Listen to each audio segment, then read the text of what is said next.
look at it from the side of the people who are actually already married, basically. Those are the two sides we're going to be looking at it from. But before we start anything at all, now, can you tell me then, is money, which one is more important? Is it money or love? Let me see in the chat room. Which one is most important? Is it money or there was an option today that they put you on the table and said, okay, pick one, money or love, what are you going to pick? Let me start saying, what would you pick? What would you pick? If you have the option to pick one, please. Oh, thank you very much. Somebody said both. So somebody said love. You can see that we have the lover boys and girls in the house. Everybody's picking money. Okay, love. Okay, okay, I can see that. So if you have the option to pick one, would you pick love or would you pick money? And why actually? Because it's not just important for you to be able to say, this is the one you think that is most important. Why are you going to pick one over the other? Why is one more important than the other? Is there any correlation between both? Is love money? Is money love? Look at it from both perspectives. I can see, have we been emotional when we say, oh, we're actually going to pick love over money? Or is that actually something we truly mean? So for the people saying they're going to pick love over money, why are you picking love over money? Why is love more important than money? Okay. I'm waiting before I start going. Because while I was preparing for this session, I was doing a bit of research to find out, okay, now, what are the top three reasons why marriages fail? Why people divorce? Because I love love. I love that one. Oh. It's like, Coach Mo, don't come and bring any palaver to me today. I love love, and that is it. You can't make me give you anything. I love that one. Somebody said, because I love love, that's the reason why love is more important than money to them. And who am I to argue about that? Okay, I can see we've got a few more new people in the house. Today we're talking about my wallet and my love. And the first question Coach Mo is asking today there is, if you were to be given a choice to pick between love and money, which one would you pick? And we've got a few. Somebody said both. Hey, look, don't bother me. Me, I'll take both of them. If it doesn't come as a package, I'm not doing. Some people said love, and someone said because I love love, and I think that's just a viable reason, basically. So while I was preparing, I was looking to understand. Okay, what are the top three reasons why marriages fail? Why people divorce? Why this love journey comes to an end abruptly? Why is it that it does not work? Somebody said both always. So I know that love can be, I know what love can be without money. That one is love that's love on shoestrings. I like that one. That is great. So, and when the first three things that I found out was quite shocking because normally we will think by default when we talk about the reason why marriages fail, why people divorce. Okay, now let me actually now throw this to the audience. Can you tell me what do you think is the number one reason why marriages fail, why relationships don't work? What do you think is the number one reason? Why do you think it, from what you know? So Mrs. Gloria said, okay, she said money, number one. Okay. So, oh, now I'm not sure if she's picking money because money or love, or she's saying money is the number one reason why marriages fail. So I'm going to take that. I'm going to take, Maybe said lack of communication or transparency. I love that one. Okay. Can you keep something? Can you let me know why do you think relationships fail? Why do you think they break down? Why don't they work? Can you let me know what do you think are the reasons that we've been given based on data? Now I'm going to tell you what I found out, the top three. And I was quite shocked myself that really I would have thought it was something else. I'm still waiting for others to type. Only two people said, someone said money, the other person said lack of communication. Why do we think that relationships Okay. fail? Money is the number one in our generation due to the fact that today's women want the men to work for her. Yes, so I support that one. Okay, maybe I shouldn't support that. Maybe I should stay on the fence just like I need to be. So let me stay on the fence and let me be very, very, very unbiased, really. So I love that. That is very, very true. And that is very, very deep. I would say that is very true and quite deep. So let's continue. So while others are coming. You know, the findings that statistics shows that the top three reasons why people divorce or why marriages fail. Number one, it is actually communication. Now, this one is a very, very tricky one. The reason why it's tricky there is the communication could be lack of communication on a number of fronts. That is what it could mean. Now, it could be lack of communication in terms of finances. It could be in terms of expressing their emotions. It could be in terms of, but that was the first reason that's been put. And the second reason is actually financial issues, basically, AKA money. And the third reason is actually infidelity. I was thinking when I was going to the research, I was trying to find out, I thought, oh, it was going to say definitely it must be infidelity, basically, because that is one thing that we would all have thought about that would be the reason why it failed. And I found out that's actually question number three. And what that tells us there is when you think about the number one is communication, number two is finances. It tells us how important finances and money is to the relationship we have and how important they are in our engagement with people. So now today we're talking about money and love. I will be talking about this, looking at it from two perspectives. I'll be looking at it from the single and married perspective, the singles. And when I mean singles, I mean single, dating, engaged, whatever it is, before saying I do. And then we'll be looking at it from the perspective of people who have said I do, who are married and who are together. And that's how we're going to have the conversations today. So now, from power to know, what I've pulled together today is what I've tagged it the seven love and money commandments for the singles.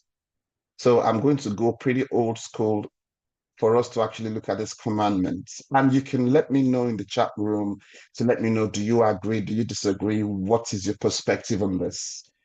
And this is my number one. Number one commandment from Power to Know headquarters is when it comes to your love and money and relationship for the singles, number one, thou shalt not mix thy money together. That is the first commandment. It means she's got her money, you've got your money. Whatever you do within that stage, you should not mix your money together. That includes you should not buy a house together. You should not have anything you join owning together. Somebody you're not married to, you should not mix your money together. Thou shalt not mix thy finances together. I'm talking from the perspective of the man and the woman. If you're dating, you're single, and when I mean single, please single, and then you're engaged. As long as you've not said that I do, either in the court or wherever you want to put it, say where you've not said that I do, and you are not married, this cohabiting does not count in this case. If you are cohabiting, you are just still two single people living together. The first commandment there is, thou shalt not mix thy money together. At that stage, you are not expected to start mixing your finances.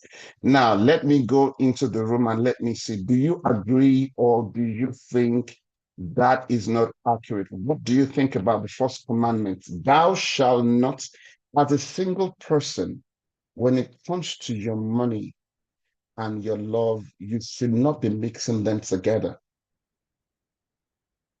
At that stage, now, what does that mean? It does not mean you cannot support each other. What it means there is you are still two separate individuals.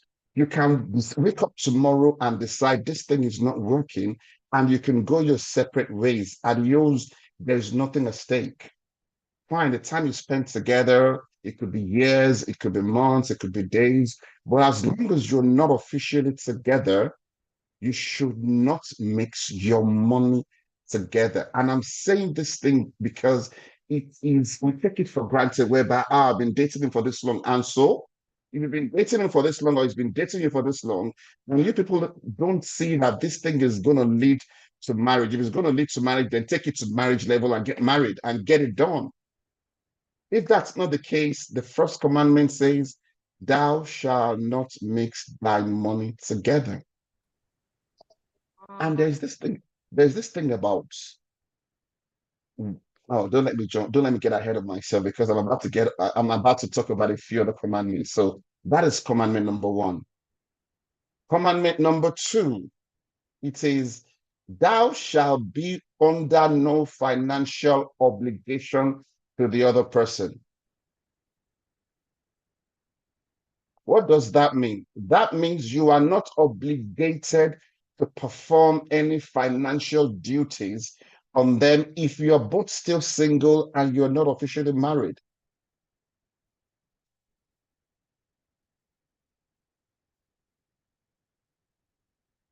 What does that mean? Why is that important? See, there is this notion that once you start seeing somebody, I don't know what terms they use these days. I've been married over 20 years, so I don't know what time they call it these days, is once you're in a relationship with somebody, it seems there's this unwritten rule of there's a financial obligation, either from the man to the woman or from the woman to the man.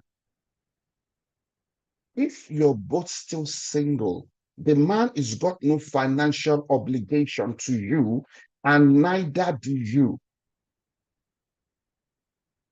You do not have, you owe them no financial obligation. Now you can be nice, you can now think of it from the point of whatever you do is from free will. You're not obligated to perform any financial duties. Now imagine, let's give you the scenario, and we're going to be very, very real. If you've dated three, four people, I know I'm being very generous with that number. I know most people do, they've dated a lot more than that, well, including myself. Well, my wife is here. Well, that was, those days where you know what I mean. And if every relationship you went into, you had financial obligation that you were doing. So that means you've heavily invested in relationship one, emotionally, mentally, financially, it did not work. You did the same thing in relationship two, it did not work. You did the same thing in relationship three, you did not work. See, each time you do that, you are depleting your financial reserves.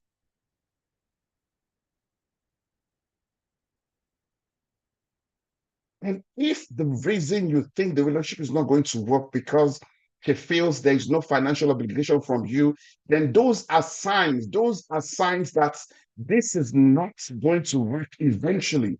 Because I can tell you for a fact, when you eventually marry, we're going to come to that later, but those are some of the signs you need to start picking up.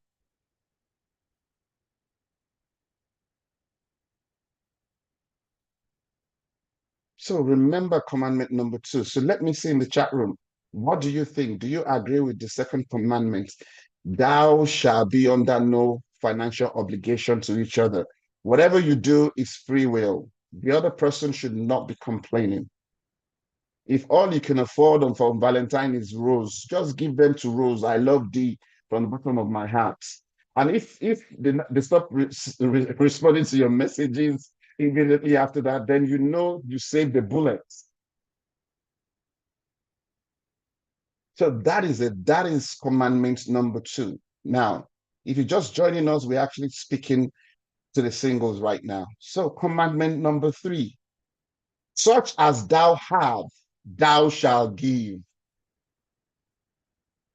That is very, very important. I read an article yesterday, and this article is a gentleman who was, he was still in the face of where he was trying, was working hard.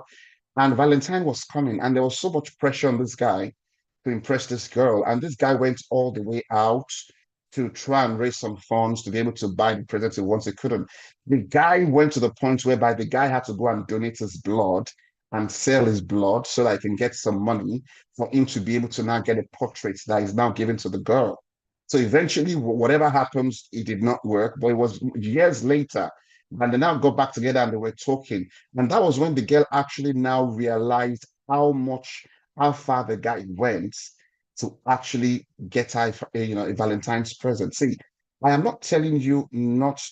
Somebody said it's not okay, but trust me, there is this unwritten pressure whereby people think it is the size of the gift that matters, not the thoughtfulness of the gift. So, can I ask the people here, is it the size of the gift that matters, or is it the thoughtfulness of the gift that matters? Which is which?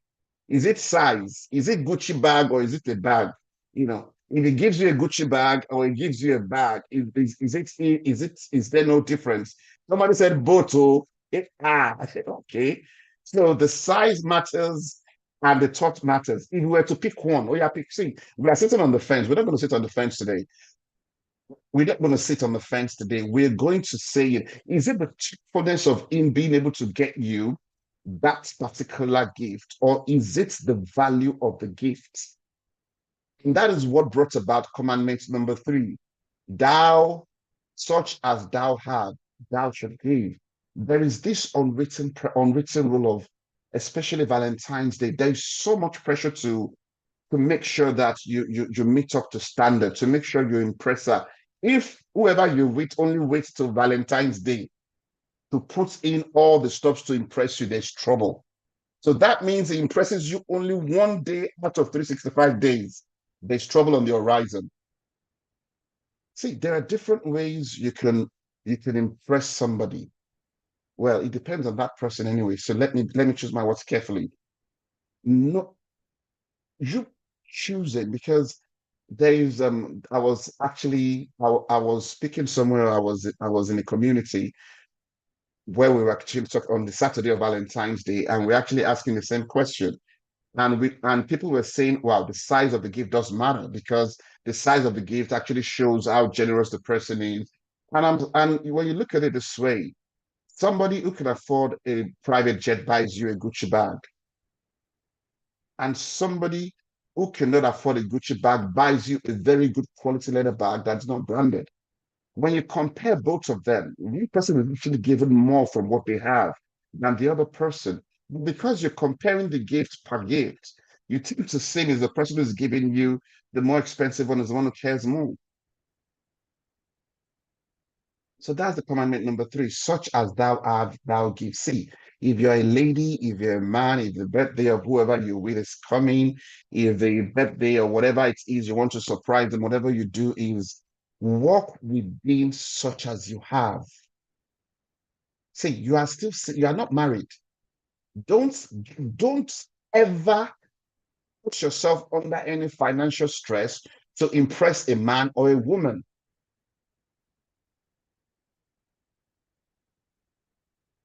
There are so many other ways you can express your love for them. Now, if you felt the only language the other person understands is money, then those are the signs you should not neglect. Those are the signs. I know we live in a world where everything revolves around money. Trust me, I like money.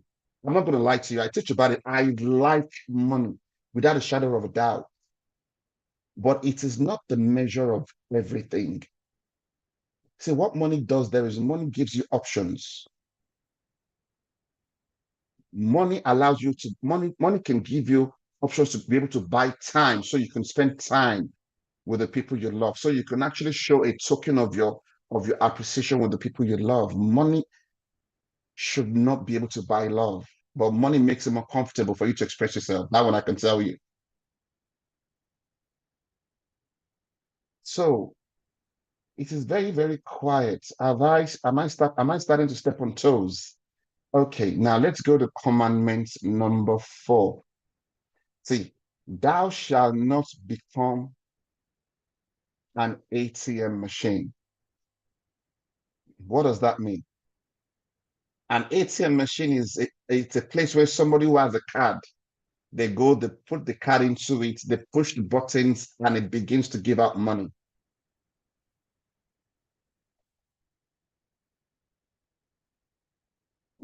Thank you very much, Esther. That was quite deep. Esther said the thought is the most important, but it is not a yardstick for negligence. So that means as much as the thought is important, please put some effort into it. I totally agree. You can actually put some effort into thoughtfulness that does not require you to go bankrupt. Come, thou shalt not become an ATM machine. You know what an ATM machine mean is? Anytime you have the card and you have the PIN number and there's cash in it, it spills it out, boom, without any further query. See, if your partner or if the person you're with are using you like an ATM machine, those are part of the signs. I know most of the time we think this is just only, the woman using the man as the ATM machine. I can tell you the world we live right now. There are so many scenarios of men using the woman as an ATM machine. And this usually comes with some emotional blackmail. There are so many women that when they tell you how much they borrowed their ex, they are trying to get back from their ex, you'll be asking them, are you okay at all? There is a case I read of a woman who borrowed boyfriend 25,000 pounds, 25,000 pounds or 2,000 pounds. I can't remember the amount. Now they've broken up. Now she's going all over the place trying to get the money back. Are you in your right senses?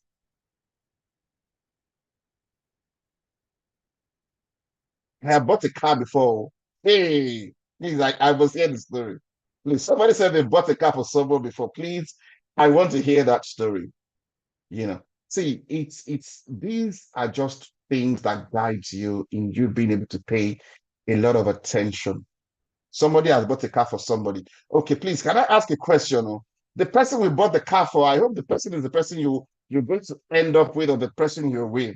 Because if it's not that person, hey, the car that is going into the bad debt column of your finances. You should not be an ATM machine for somebody you're dating. You should not. You should not. See, I'm not telling you not to help the person you're with, but you have to be able to guide, you have to help them with all common sense. You have to help them with all your common sense. Okay, somebody in the chat room said they bought a car for somebody and the person ran away. Now, this is now one of the things we sit down and we think about it and we're like, wow, that is a lessons learned. But yours truly, if you're single, you're not married, I don't care how long you've been dating the person, I don't care how long you've been engaged, as long as you're not officially, this is my personal perspective on this. You should not become their ATM machine. I didn't say don't help them, but you're not the ATM machine. And you know the difference between helping and being an ATM machine. An ATM machine means they know how to get you and they know what to say and they know how to get that money out of you. And that money goes and never comes back. Now let us go to what I call commandment number 5.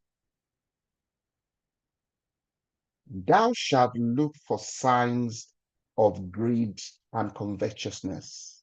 See, in every relationship,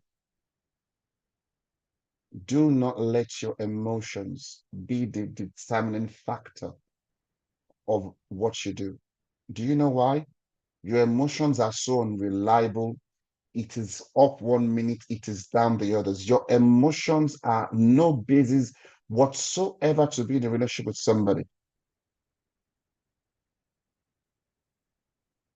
9 out of 10 times, your emotions will get you into much problem than your head will get you in.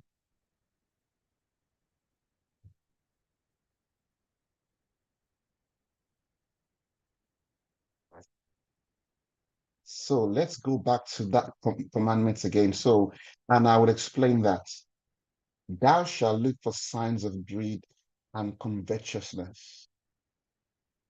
You must always be on the lookout because what you're trying to do during the period of dating somebody is for you to be able to have what I call actionable intelligence that allows you to now sit down and decide, is this the person for me? Based on where we're going, is this the right person to live life with? Do you know why that is important? One of the key factors, one of the most determining factor of success in life is the partner you choose to be with. That is probably number one. See, if there is anything else that is responsible for successful people, it is who you choose to spend life with. Who you choose to spend life with will determine to a large extent if you're going to be successful and how far you will be successful in life.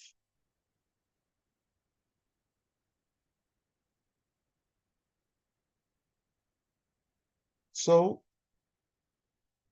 commandment number 5 is you shall look for those signs. As much as, see, you remember commandment number 4, it's such as you have, you give. It is possible for you to give without love, but it is never possible for you to love and not give. I will say that again. It's possible for you to give and not love. You can give out of duty. You can give out of pressure. You can give out of manipulation, but you can never love and not give. Never. As much as we're saying the person is not your ATM machine, you don't mix money together. Look for signs that can tell you this person is a giver. See, they don't have to give to you directly, but look around you. What do they do? Do they give you their time? See, there are so many other ways to give than just giving your money. Do they give you support? Are they always knocking your confidence down? Are they there for you emotionally when you do?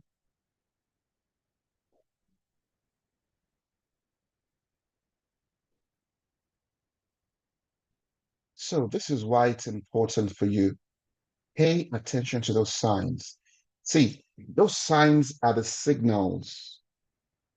There's something that my wife and I will always talk about is there is no way you get married to somebody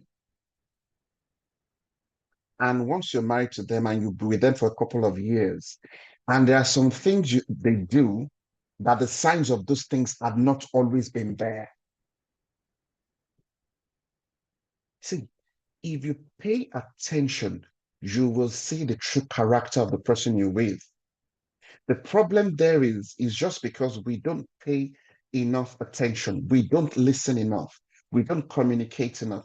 We don't see between the lines. We don't see those things. When those red flags come, bang, bang, bang, bang, bang, bang, we ignore them under the guise of, oh, it is love. We're in love with them. Or this popular one, we can change them. Nobody can change nobody. It is not the duty of man to change the woman, nor the duty of the woman to change the man. No, it's not your responsibility. That is not what you're called, why you're called to be together. So whenever you getting together with somebody, you're getting together with them because you know that this is what I'm going to handle for the rest of my life. If they now change, God bless you. If they don't change, you knew what you were getting into. The signs are always there. The signs are always there. It much people who are in a relationship or marriage that they're probably going through a phase or a challenging phase. If you ask them to truly say, didn't you see this before? They will tell you in all honesty that, yeah, the signs were there. Now, you can now walk in it and say, see, I walked into these things with all that information and with the resilience, I know I can ride this through. I'm not telling you that all signs are bad. You have to merge that with your tolerance. There are some things that you know it's not up. That one I can handle it. But make sure you are walking into that with all the required information. When you're driving a car and you see a warning light, the warning light is not telling you that the car is going to is bad. It's telling you there's something you need to fix. Now the question there is some warning lights you can still drive with them. We're coming today from church and the car started malfunctioning. It still got us home. It did not break down. But we knew that, okay, we need to get it fixed because we saw those signs. Now, the signs you're seeing, ask yourself this question. If nothing changes at all and these signs are there, can I live with it? So that is a quick synopsis on commandment number 5. Now, commandment number 6. Thou shalt understudy thy proposed other half's money blueprints. You will understudy their money blueprints. You want to know their money character. You want to know when it comes to money, what exactly are they like? Are they natural spender? Are they loud natural spenders? See, this is one of the things that I see is very prominent. You're dating somebody, it keeps buying you expensive gifts, and you never for once question where are you getting this money from? And you keep taking it. You're an accomplice. I hope the money is from a genuine source. See, it comes to a point in time whereby you should be the person now understanding that, okay, this person, see, we all know when someone is a free spender. When the money just comes, they just spend the bloom like that. See, if you don't begin to pick up those signs and begin to want to find out what is going on, someone you're dating just got a deal done and they just got the money. And before they did anything at all, the first thing they took you out is to go and celebrate without a budget. And in that short celebration, on your way there, they picked a car, they even picked a car for you. And almost 50% of the money from that project, both of you have already squandered it. And those are alarming, those are signs that when you guys get married, you will make money, but the same way is lowing now, or she is lowing now, is the same way it's going to continue. So you pay attention and understand their money blueprints. How are they with money? What is their money? What is their money blueprint? Under what software do they run with money? And it goes to the other extreme whereby some people they are akagon, basically. You know they have this, and it's both ways. So I'm not going all the way. They are spenders and they are orders. Those ones they order anything like anything. And when they get married, trust me, they will order. They'll be measuring the cup of rice that you'll be cooking in the house when you have like 5 bags of rice in the store. It works both ways, both male and female. It's in us.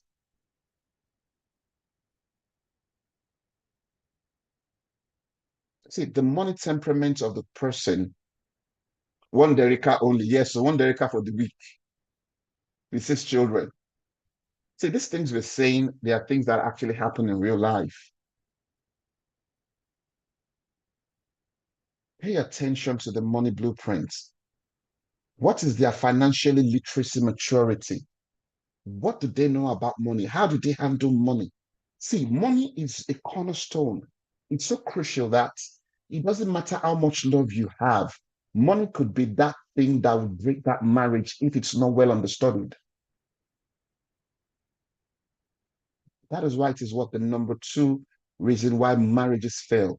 See, not infidelity that everybody says, infidelity. No, it's not infidelity. Infidelity is number 3. See, so a guy could be very faithful to you, and that marriage could still fail. Why? Financial issues and stress. See, it gets to a point, it weighs and it strains the relationship to the point whereby it snaps. Let me begin to make it a bit quicker because we're still going to talk about thou that I already said yes. So now that's commandment number 6. Now, the last commandment for the single for today is thou shalt talk about money and finances before you say I do.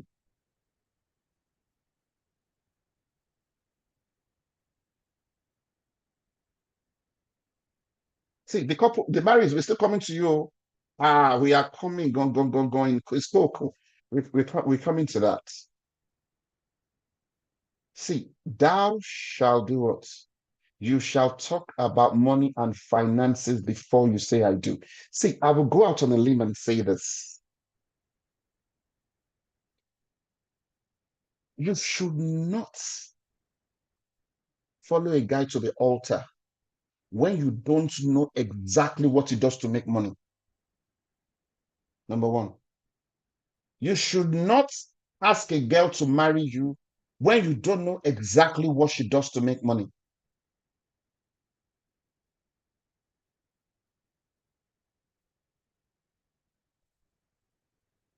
Second one, you should not follow them to the altar if you do not know the state of their finances. See, the moment you get married, they bring the states of their finances. It's either it's chaos or it's calm, and they bring it to your state of finance, which is either chaos or calm, and you mix it together. And in that little teacup of storm, you're going to breed children that will come out of it. So please, for the sake of your sanity and for the sake of the children that will eventually come, if you decide to have children, and if you really the type of person that really wants to be married, not these days the way they marry you know, these days it's married with condition. It is smooth I stay, it is rough I go. We're talking about the true sanctity of marriage, what it actually truly means. Don't. I'm not saying that the first day you meet a guy, you start doing that. So no, I'm not saying that because that is quite intrusive. But see, once you date a guy for a little bit, you will kind of have an idea of what he does. Now, if the guy has been so elusive, probably maybe is the son of Prince Charles, they don't want the world to know about, that has the money that is disguising his identity because he wants the right girl to marry him and all of the see. But it's before the uncle says, you should say I do. These are the kind of things you need to talk about as part of your counseling for marriage. And this is not a one-off discussion. It's something you talk about over and over again. What is your financial plan over the next 10 years? If you're going to work with him, if she's going to work with you, you want to understand what are our dreams. Understand our dreams, because if his dream is going this way and your dream is going that way, you already know that you've already split before you even come together. And this is one of the most difficult conversations people have. If you live in the West, where it's easy for you to get some information, you tell uncle, before we marry, can I see your, what's it called? Your latest credit score. You tell her, auntie, please, can I see your latest credit score? I even go as far as, can I actually see your criminal records? Do you have any? I'm not saying I'm not going to marry you, but I want to know what I'm getting into. See, let me give you a definition of what love is. Love is a conscious decision based on the facts that are readily available to you.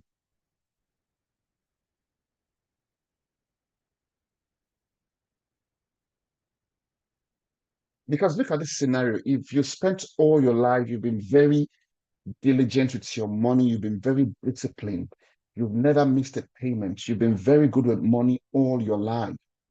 Your credit score is in 999. I'm not sure which one is the highest number.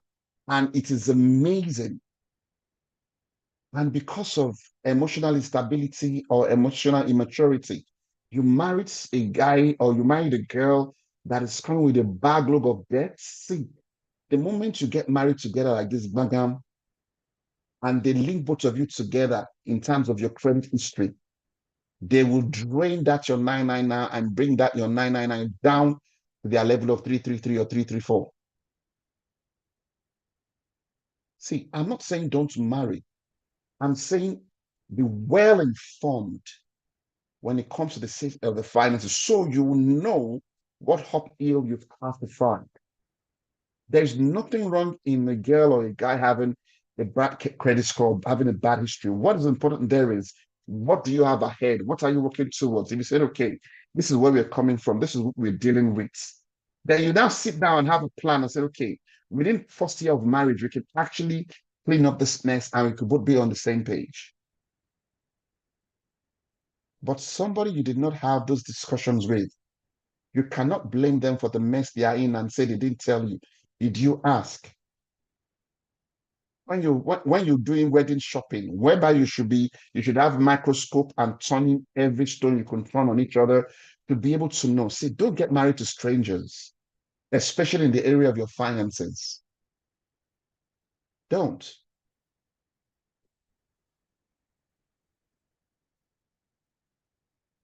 And if you can see, you should have some parameters that determines if this is the person I would say I do to.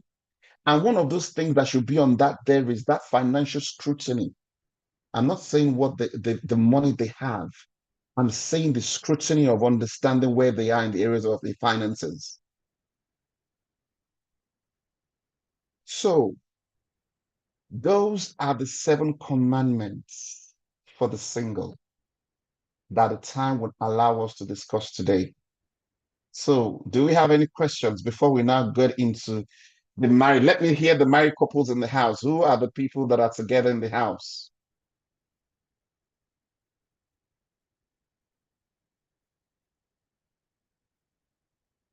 I can see that a lot of singles have just immediately disappeared from the chat room. Hello, Day, what's happening? Is this something I said? Okay, now let's get to the marriage. See, now we're gonna go with this based on the premise of okay, let's assume you did not do all of those things Coach Morris talking about, and once you saw him like this, it was a Prince Charming that's riding on a horse. He got on a horse and he whisked away, and they lived happily after, but it ends up that only happens in the movies. It does not happen. What is it that married couples need to do? Now, see, this is married couples. I'm not saying two people living together. If you are cohabiting, you are still single. Whatever you see, it is your like they say it in, pardon me to use this, it's whatever you're searching for is what you find. If you're cohabiting, you're still single. You're two single people, staying together. I'm talking about people who are actually married right now, and you're properly married. And for those, I think I've got about just couple of steps. We're not going to have commandments for them because already they said the ultimate I do. So that do has overweight any commandments that could be there. So what is the first step that it needs to do? Number one, there has to be the money talk. This could be very difficult for men to do. And I'm speaking from experience. Talking about money is something that is very, very difficult, especially now. I'm not being stereotypical, but I'm just speaking from perspective of the knowledge I have. It's something that is quite difficult for men to do. So when you're single and you're trying to talk about money with a guy, you need to find a way to talk about money without making him feel uncomfortable. And there are so many other ways to do that. See, this thing is not it is not an attack. Don't present it in such a way that the person goes by default to a defense. You know your partner more than anybody else. So there are ways you can actually have these conversations that it's going to be something that will lead to the fruit you want. Number one is the money talk. And this brings about the importance of communication in your marriage as it regards to your finances. If you don't have a way you talk about finances and you're married, then how do you actually fulfill the obligations you have as a unit, as a family together? See, I'm going to go out on a limb and say this. If you do not have a centralized approach to your money as a couple, you will struggle to make it together as a couple. See, when anytime you say I do to somebody, you say I do with your body, with your soul, and your spirit. So when that happens, that is why you should be careful the people you say I do to. When that happens, you merge your body, your soul, and your spirit together. And those are the most important parts of you you've merged. Now, when those work in sync in tandem, now taking your money out of the equation is you are actually untying these bonds, because one of the things that tie these bonds together is your time, and your money is a product of your time. So as much as it's important for you to understand that, see, now I'm not saying that we're going to come to how you balance the accounts and the books later. We talk about that. But you need to find a common ground how you talk about money. How do you talk about the bills? How do you approach the bills?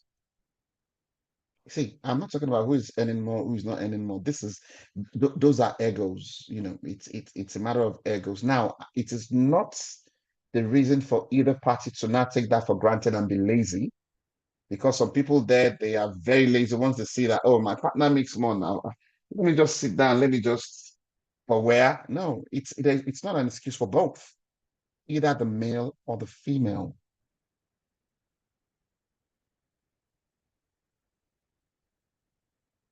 So find a way around your culture within your family to talk about what? Communication about finances. Find a way to initiate those conversations. Find a way to create a culture around it. The money talk is crucial. Number two, it's now, see, if you missed all the signs while you were dating, it is for you to understand the money personality and the relationship dynamics. Most of the time, not always, most of the time, this is what happens. See, the loud spender will marry the saver. And when they come together, both of them now don't understand. Okay, why is it that when it comes, this one wants to spend and this one say, me, I want to save? Most of the time, we usually attract the opposite of what we are. I'm not saying always, so my words. So most of the time, the loud spender will marry the saver. And when they come together already, you can see that that's friction 2.0. So it is now about understanding the differences in your money personality. Are they spender? Are they a saver? Are they an investor? Are they risk takers? How adverse are they to risk? What this allows you to do there is it allows you to be able to know how you will work together when it comes to marriage, when it comes to your finances, when it comes to ideation from executing ideas, to come to generating money, to comes to how your money and where your money goes and how you manage the money. Understand their personality. And if you marry to somebody and you don't do that, you will continue to struggle, because what you continue to do there is you try to put a round peg in a square peg in a round hole. No personality has an advantage over others. Every personality have their own advantages and disadvantages. It's about you now understanding how you get the balance and work together.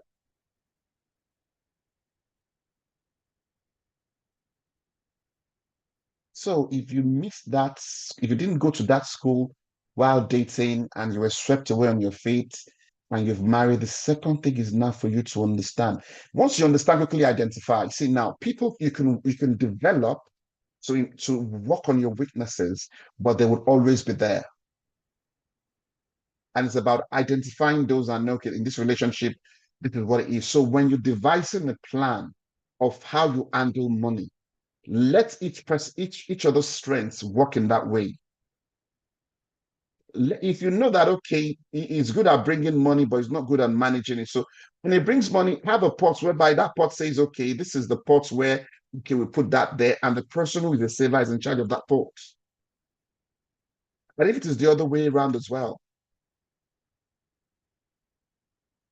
so that is point two. Now, point three is the one that will always cause contention. And this point it says, do we merge or do we not merge? What does that mean? Do we merge our money together or do we not merge our money together? Now, this one is the one that is there is no way I would say this that people would not have a different opinion about it.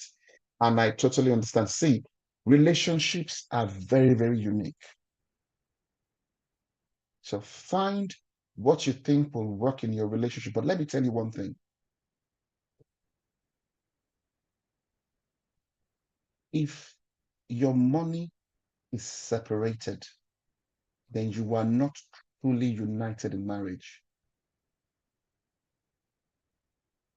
This does not mean the woman does not have her money and the man does not have her money. They are different. No, no, no. I'm not saying each person does not have the right to have the money that they, do whatever they want to do with. But you can still be together and still have that freedom and liberty to do that within the sanctity and the union of marriage.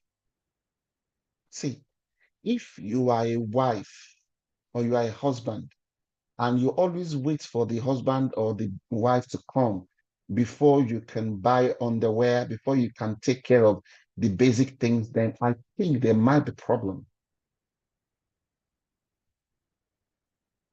So this is the scenario in terms. So you have to weigh what the pros are, what the cons are. And the best way to go about there is there has to be a baseline that takes care of what it takes to run the house as a whole. And that is best run using a joint account. I say joint account, it is in our name, in your name, it comes together, it is joint. Now, the two of you will now come together and agree and say, okay, this is the amount of money or percentage that is in my account. I do whatever I want with that. And the same thing for the other person. See, you are not meant to be in marriage to be in bondage.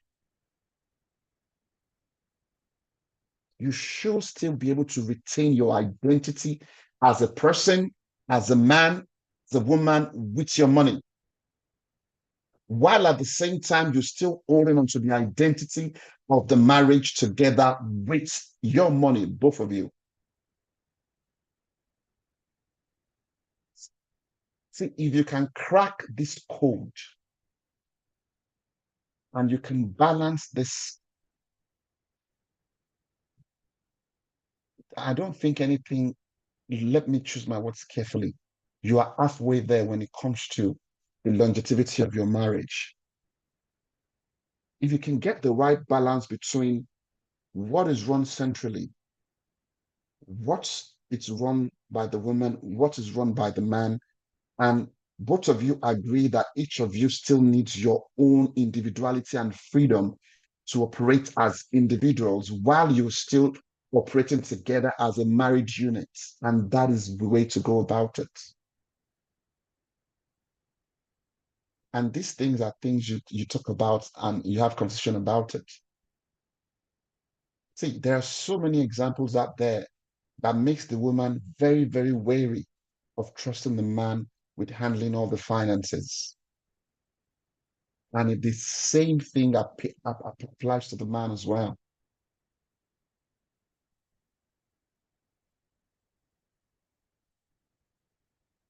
It is about coming to that understanding of knowing, say, the strength of your marriage. One of the greatest tests of it is actually your ability to be vulnerable when it comes to your area of financing. See, if you are planning, if you have a plan B with what do they call this thing these days? I think they call it, the money that somebody sets aside that if the marriage fails, they'll be able to walk away with it. Already the marriage is heading to fail. Why? Because you're already planning for that eventuality. And eventually that eventuality will materialize. Exit cash, Eshe. If you're in a marriage and you already have exit cash, there's no way you don't exit that marriage. Because you're already telling life, you're already speaking to life and taking actions to validate that at a point in time, I will need that. And when that happens, I will do it. I know this is very, very uncommon, but it's the truth.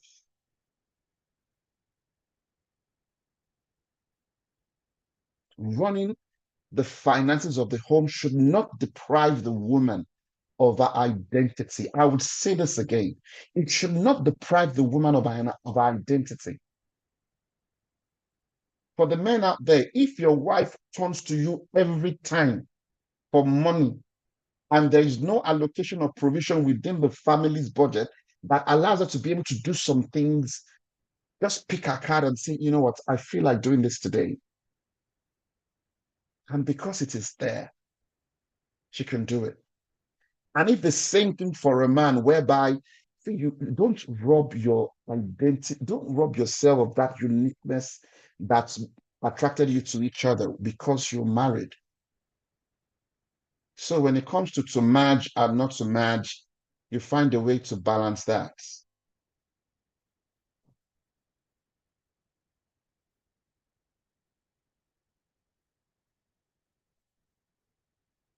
It is very, very quiet. Oh, we're running out of time. Let me quickly double up that because I don't want to take us past the hour mark. So now let's go to what I call the point four, navigating debts.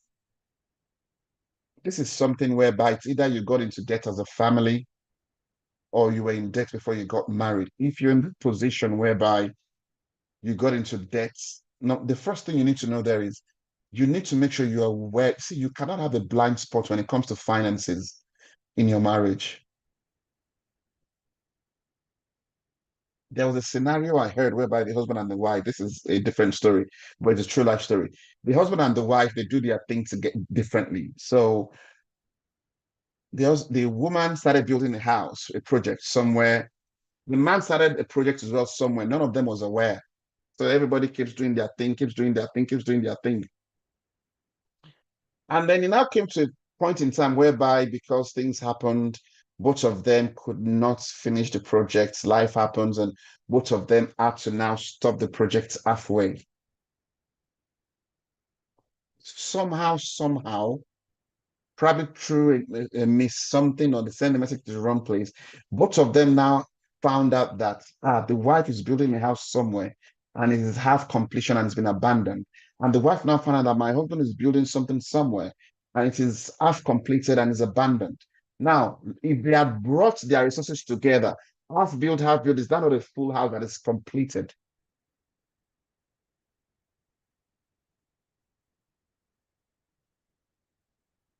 See, my favorite book, the Bible says, one will go after 1,000. Two will go after 10,000. Now, that math does not make sense. Two should be able to go after 2,000. But the strength and the unity of two gives them the ability of nine other people. That is why two will always go after 10,000.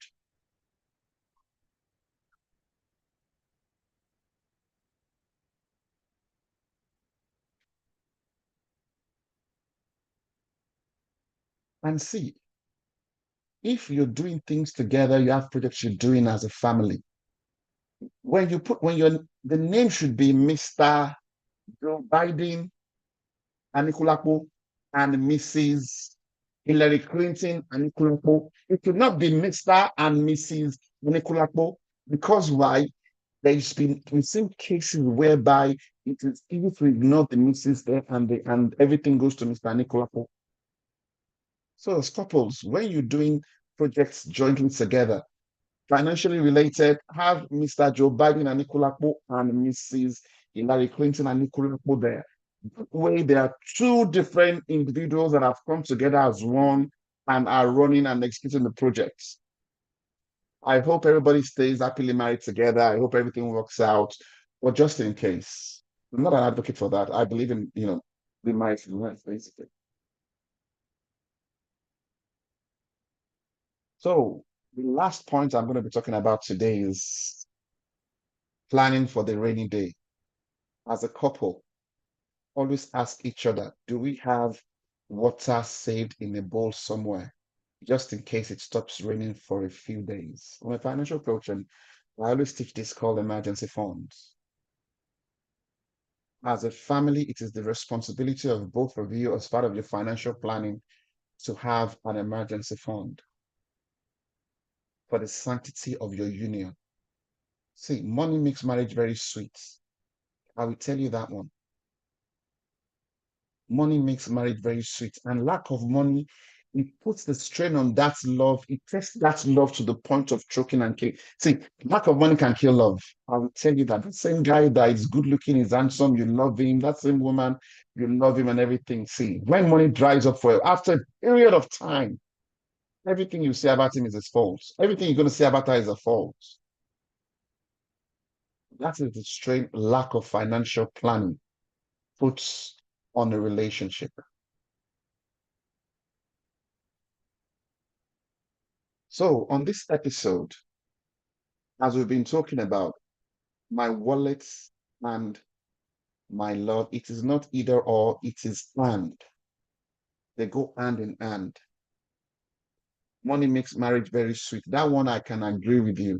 Yeah. See, money will rejuvenate your marriage like no other business. See, that woman you think she's not fine, or that man you think is not fine.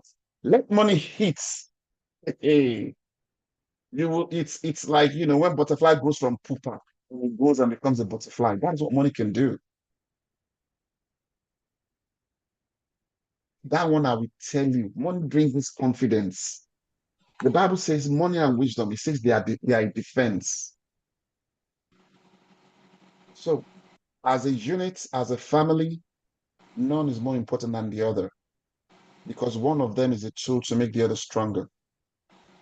And finally, get a financial coach. Please, whatever you do, put yourself within a financial community that continues to reshape and to remodel and to rebuild those habits we've gained over time. And as you begin to walk through it, you begin to shine brighter and brighter and brighter on the other side.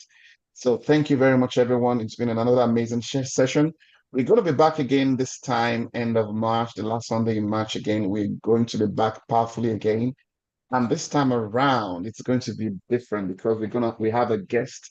I'm not going to let out who the guest is. I'm not going to let you know who that is. So, on behalf of Power to Know, thank you very much. The team has been amazing again to be here. Thank you for everyone who's turned up.